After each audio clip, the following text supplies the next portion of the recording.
controversial, painful, and always a lot of fun. It's time to turn in our ballots for the rock and roll class of 2023 for the Hall of Fame here on Top 5.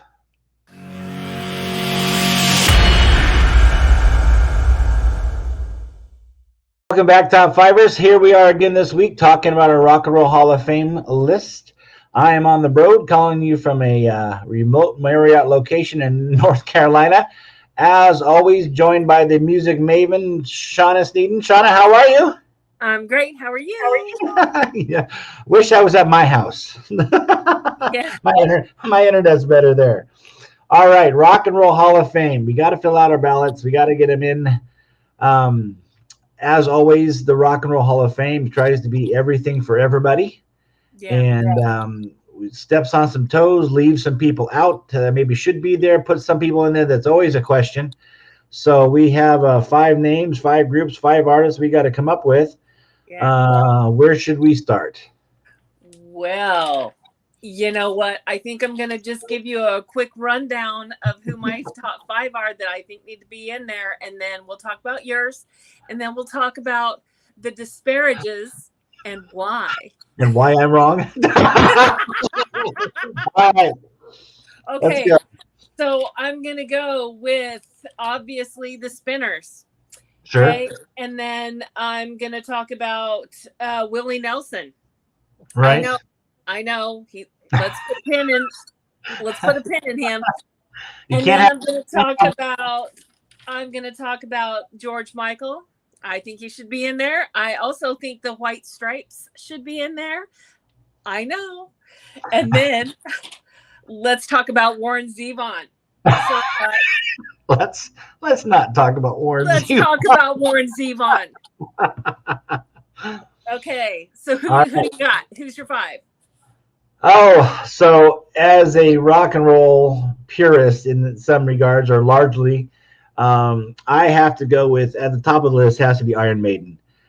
They in the world of rock and roll, they are instrumental.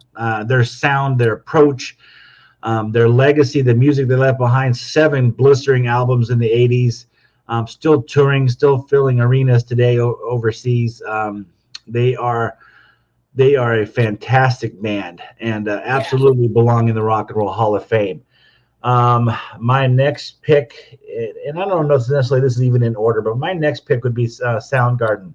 When it came to the bands that came out of the late 80s into the early 90s that got kind of swept up in that whole grunge movement, even though I don't consider them personally grunge, um, Chris Cornell and those boys put together a sound that was absolutely distinct. Yeah. A lot of innovation, a lot of soul out of Chris. Bless his heart and may rest in peace. But what an amazing influence this band had, and I just think that is for me that is they have to be in there. My third pick would be Rage Against the Machine. I think even though there's a lot of their music that I don't particularly isn't exactly my cup of tea, their sound, their image, their voice, particularly expressing what they felt at the time growing up in Los Angeles, that whole area, they resonated with artists across this world, and I think that they're an important voice. In my humble opinion, Tom Morello by himself could be in the Rock and Roll Hall of Fame, Yeah. much less just the band. But what an amazing a band that they were. Round the Spinners, in my opinion, have to be in there. I think they're a tremendous influence, especially in the mid or early mid '60s. They pushed artists all the way out. They were an inspiration to talent that rings today as far as sound, harmonies, mixes, the whole 9 yards. So I had to lead pretty heavy on those guys. And I would also have to include Willie Nelson for a couple reasons. If you're going to have Dolly Parton in there last year, you got to have Willie in there this year. That's just a no-brainer. If we're going to set the bar, we're there. If we're going to include country acts into the Rock and Roll Hall of Fame, then there is nobody more rock and roll than Willie Nelson as far as Oh, country goes. absolutely. From the attitude, from the work ethic that he's got. I mean, and at 89 years old, you can absolutely bet that he has put in his dues. Oh, absolutely.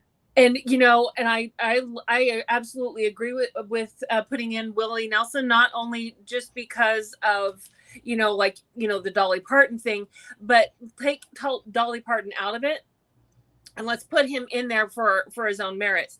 First of all, he has worked with. He incorporates rock, pop, country, and the blues all in his music. Okay, sure. He doesn't stick to one lane. You can see these different influences throughout his entire career. He's worked with Don Henley, Stevie Wonder, Jimmy Buffett, Belinda Carlisle. And he has inspired so many rock and rollers, like Sheryl Crow. She's on this list. Okay. Well, he was so distinctive and so influential that Quincy Jones put him in "We Are the World." He was right in the center of that, one of the greatest songs come out of the 80s. 100%. 100%. And on top of that, now Willie has raised a little band of musicians himself. Oh, very much so. All of his children, not only do they play country, but they play rock and stuff like that. The guy's created a legacy very much. Music. He really has, and he is literally a living legend. I am not a huge Willie Nelson listener. I'm not. But I think that he absolutely deserves to be in the Rock and Roll Hall of Fame, just based on those merits. Well, since we're fixating on him just a little bit, but that's okay too. But with fixating on Willie, you have to go back to the beginning of his career when he was part of rock and roll, as much as Johnny Cash was, as much as Jerry Lee Lewis was, as much as even Elvis Presley. They were all running buddies. That music, that genres, rock and roll, the radio stations were playing all the same things, whatever they could commercially get out there. And he was part of that, maybe the second wave of it, but he was definitely part of that scene. Yeah, absolutely. So you had mentioned Warren Zevon. Yes, I did. Now, I think that Warren Zevon absolutely deserves to be part of the Rock and Roll Hall of Fame, and the reasons why. I'm going to name a few people that have listed him as one of their musical influences. Sure. Okay. Josh Groban, Rob Thomas, Jacob Dylan, and Garth Brooks. Okay. He is what I would call a musician's musician, because his songwriting, his imagery, everybody under the sun has covered him. Everybody. Sure. And so, his last album that he put out was actually really near and dear to my heart. It was a beautiful piece that he put out just right before he passed away. And so that's my pitch for Warren Zevon. I think he's great. Well, if we're going to have and Lawyers, Guns, and Money is one of my favorite Warren Zevon songs of all time, and you cannot deny that is a rock song through and through. So if we're going to look at these artists and considerations lean or push them towards people they've influenced, obviously he's had a tremendous influence. Yeah. My problem with Warren Zevon is that he has a song that is number one on my list. There is not a song that will make me change the radio station faster than Werewolves in London. I know. I cannot stand this song. Movies and it's been overplayed. And it's an insidious earworm that gets stuck in my head, and I cannot stand it. And you have to give the guy some credit with creativity and the fact to write something that resonates the way that does. Yeah. But between Warren Zevon's Werewolf in London and the band Firehouse, and nothing gets me to change the music station faster than those guys. So, anyways. I see, and I get it, but that's also one of the reasons why he should be in. Is because it's an argument for sure. The earworm is very, very powerful, and so the album that I was talking about that was released shortly before he died was called The Wind. And it's got some songs on there that were In absolutely 2000 or 2001? When did that come out? When? 2003. 3. Yeah, so it was early. And there's a song called "Keep Me in Your Heart" that's absolutely beautiful. I mean, Dave Letterman has said before that he had to make an effort not to book Warren Zevon on his show because of how much he loved his music and how much he always wanted to hear it live. And so he had said that before, like, well, if we don't have a band to play, let's call Warren, because of how much he's dearly loved in the rock and roll community. I think, and I'm going to visit the White Stripes for a second. The White Stripes should be in, and I know it's based on, yes, it's been 25 years or more since their, first commercial release. I know. And the White Stripes have largely influenced so many people. You can't go to a sporting event without hearing Seven Nation Army. Right. But Jack White, honestly, and that's his married name. Let's go with Jack Gillis. He everything he touches turns to magical gold. I mean, he has worked with everyone but your kitchen sink. Right. Okay. Loretta Lynn, when she had a resurgence in her career, he produced her album and she won a Grammy. I mean, and multiple platinum. Same thing with Wanda Jackson. Wanda freaking Jackson, the queen of rockabilly. Okay. She was dating Elvis Presley. And he was like, Elvis was like, hey, Wanda, I like your country songs and stuff, but maybe you should put a little rock in there. And she did. She did. She listened, and her career took off. And I'm a huge Wanda Jackson fan. Not only is she an Okie, but I seen her live when she was playing at 75 years old, and she was incredible. She was unstoppable, a little tiny whirling dervish of an amazing person. Sure. And when Jack and she collaborated again, I mean, she was nominated for a Grammy. She went multi-platinum. She went on tour again at 75.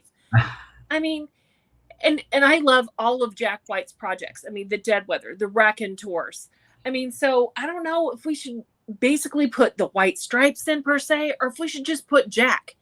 So that's the argument. That's a great argument or a great question. My only issue with the White Stripes, because I love the White Stripes. I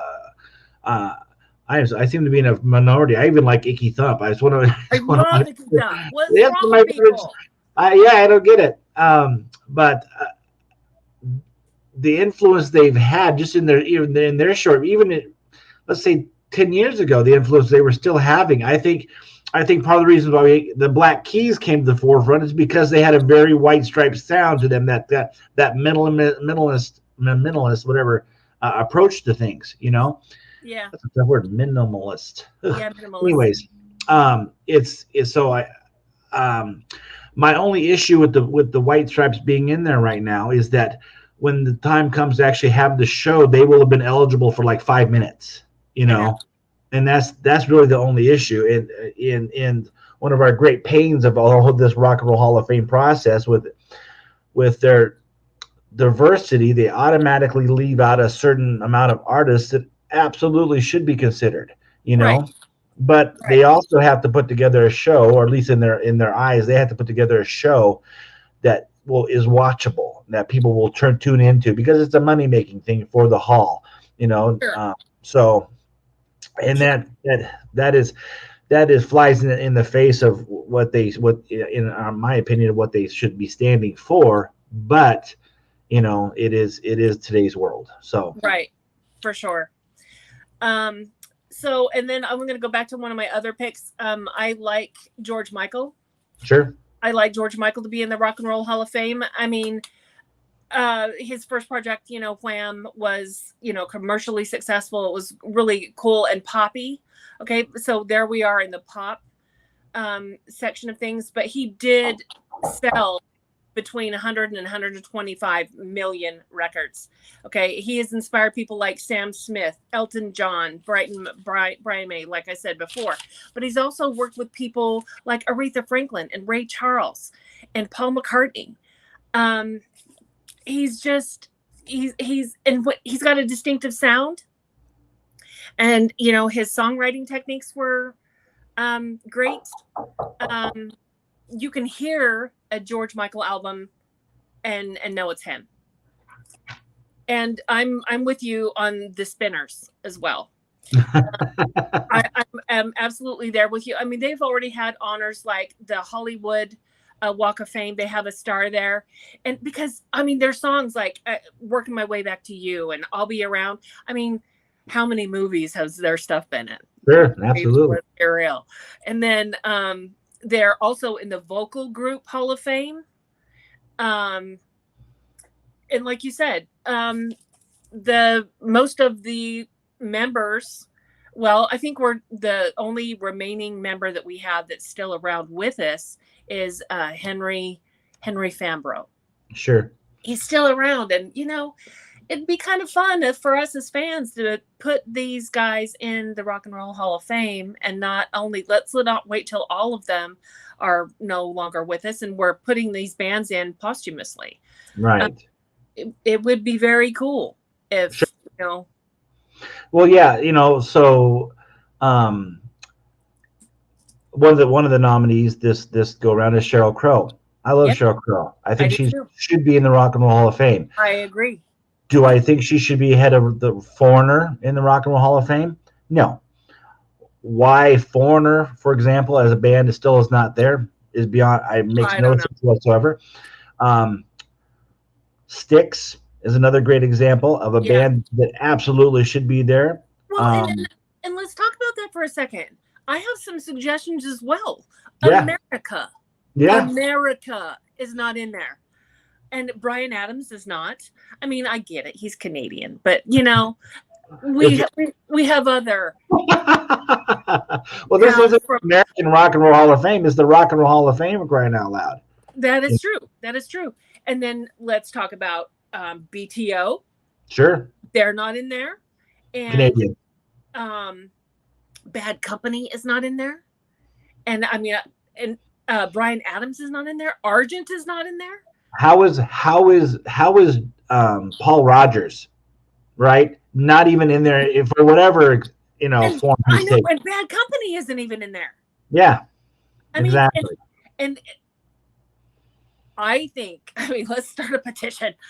Bad Company by large absolutely should be in there. And then even Paul Rogers as a solo person. He was also in, The Firm, right? With Jimmy Page. He was in there, and his songwriting. My favorite all-time, hands down, Bad Company song that didn't really get a whole lot of radio play, but is still just, it sends shivers every time I hear it. Is Silver, Blue, and Gold. Great song. Love that song. And Bad Company, their first album release just skyrocketed them into the field of rock and roll and influenced so many other bands. For sure. So, still today, Five Finger Death Punch, did a cover of Bad Company, and there's tons when it comes to that.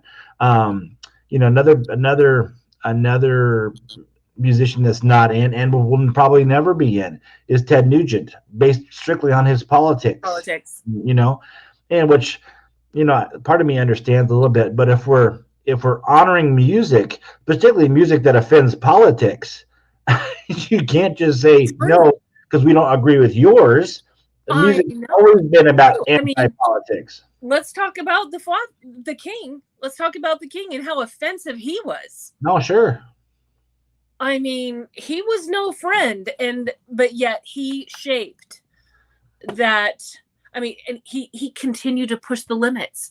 I mean, he kind of was pigeonholed for a little bit. He allowed that to happen to him for just a very small slice of time before he was like, no, that's not what rock and roll is. This is this is who I am. This is how I'm going to perform, and this is how I'm going to sing. I've got to move when I sing. Suck it. Get used to it. Here I am. And Ted Nugent kind of had that same persona. Kind of. Yeah, just a little. I mean, Yeah, it's in your face. very much so. This is loincloth on. Yes, very much so. Terrible, Ted. Terrible. So, yeah. I mean, so there's with everything. There's always this happens every year. Who do you vote for? Who do you not vote for? It's not like an unusual discussion to have. There's always somebody you're scratching your head left wondering, Like, why do they keep getting missed?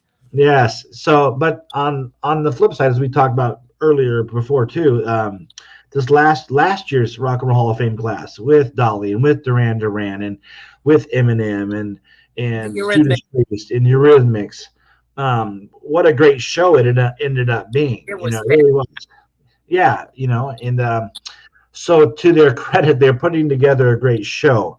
But it always leads to questioning the purity of the Rock and Roll Hall of Fame. So Yeah. if it's it, I, I think they would much prefer just being the Music Hall of Fame. But for what that is, Sure. it's just not feasible. But anyways, it always happens. I think with the fan vote this year so far, we have everybody kind of your typical. I think George Michael right now is leading the list. Cyndi Lauper, which I like Cyndi Lauper. I found her voice interesting and her attitude, and who didn't love her videos and such, Sure. and things. But would I have her on this list personally? No, I wouldn't currently. At some point, yeah. But after we get in, some of those, shall we say, those leaders, Right. okay? Like, the Bad Companies and Paul Rogers and, the Foreigners. I mean, Foreigner, for crying out loud. I mean, they kicked the door open for so many other bands that sound an awful lot like them. Sure. I mean, I know Journey is in finally, and that was, it was delayed. They should have been in there years and years ago, but they finally got in.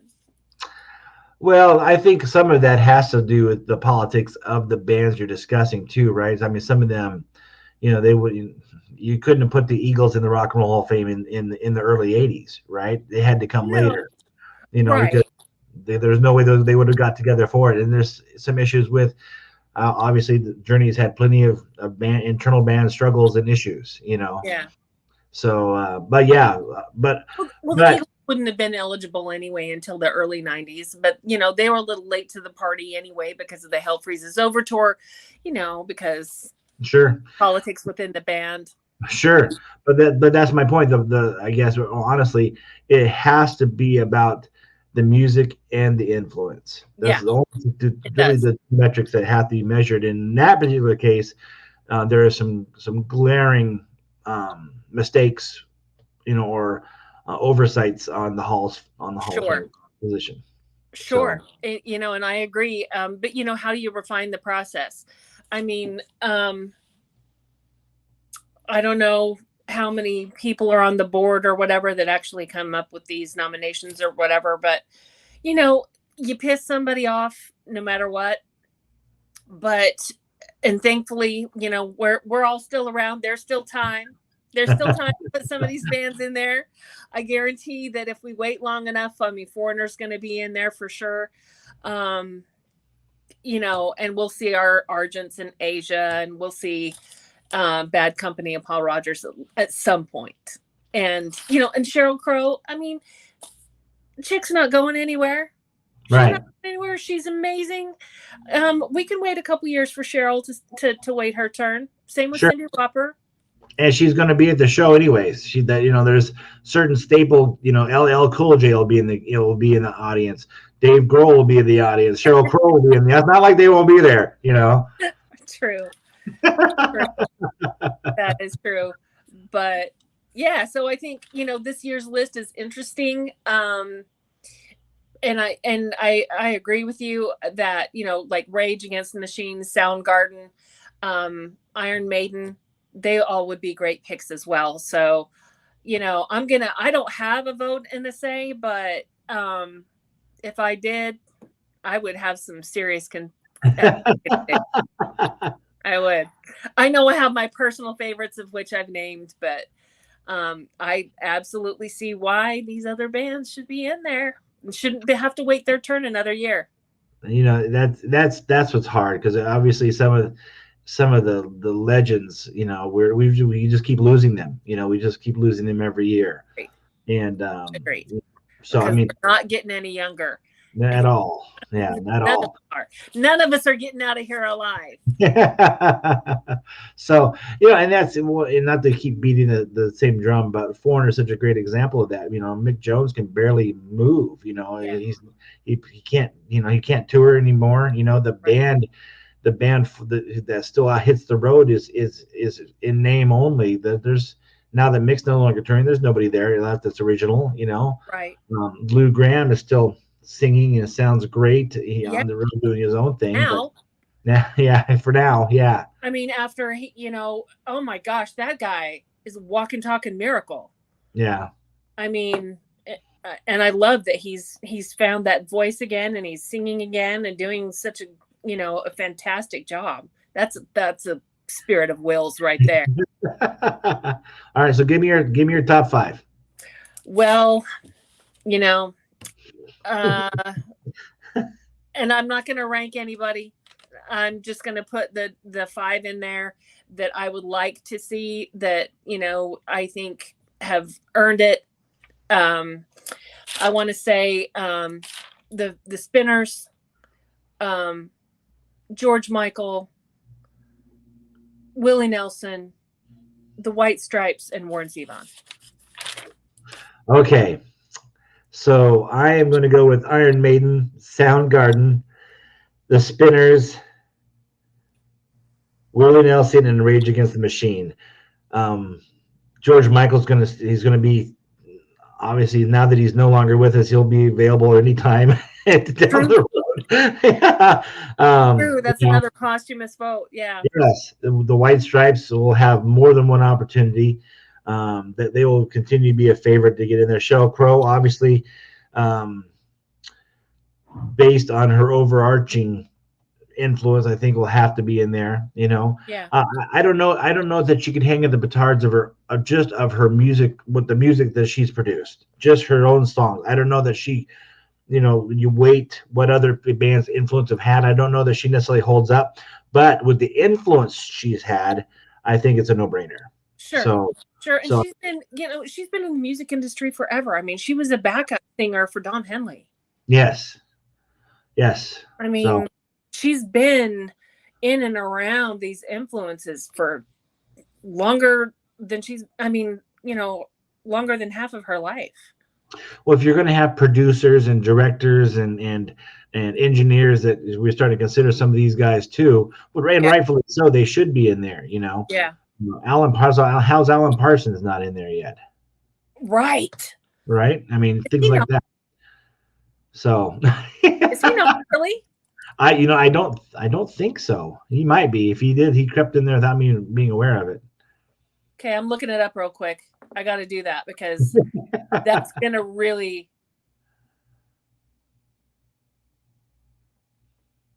Okay. Sorry. But because he's not. He's not. That's stupid. I didn't think he was. Yeah. That's stupid. That is. Why? The engineer. Well, he produced everything. He produced Oh, come on, Shauna, think about it, because you're so flustered. I'm gobsmacked. I'm now speechless. Dark Side of the Moon. Dark Side of the Moon. That's what I was thinking of. At Abbey Road Studios. Yes. Come on. He was like 20 years older, 19 years older, something at the time too. Insane that he's not in there. Oh, so how do you feel about petitions now? I'm kind of mad. I'm fired up. I assumed that he was in there. Oh my gosh, that is silly. Well, engineers and producers have had a hard time cracking into that, but Mutt Lange, for example, I don't know if Mutt is actually, or not. I don't think he is either yet. How could he not be in the Rock and Roll Hall of Fame? Except there's no draw there. There's no draw there. There's no show to be had, Right. But they put the hat on from AC/DC and Def Leppard and Shania Twain and everybody else. Yeah. How's he not in there? For sure. Oh my gosh, that is a gross sight. And you know what? And I literally have on vinyl right now in my stack over there. I have Alan Parsons Project's albums. I love the Alan Parsons Project, even as a band just themselves. They're amazing. I mean, Eye in the Sky, come on. Yeah. So all right, so that's it for this week's show, I think. To our co-host, thanks, Shauna, for showing up as always. I will reach out to you again here quickly, and we can do another one. All right? Okay, sounds great. Don't forget to comment, like, and subscribe. And if you want to talk about what your top 5, please share with us. Tell us what you think. Tell us what you agree with. Tell us what you don't agree with. Until next time, take care. Bye-bye.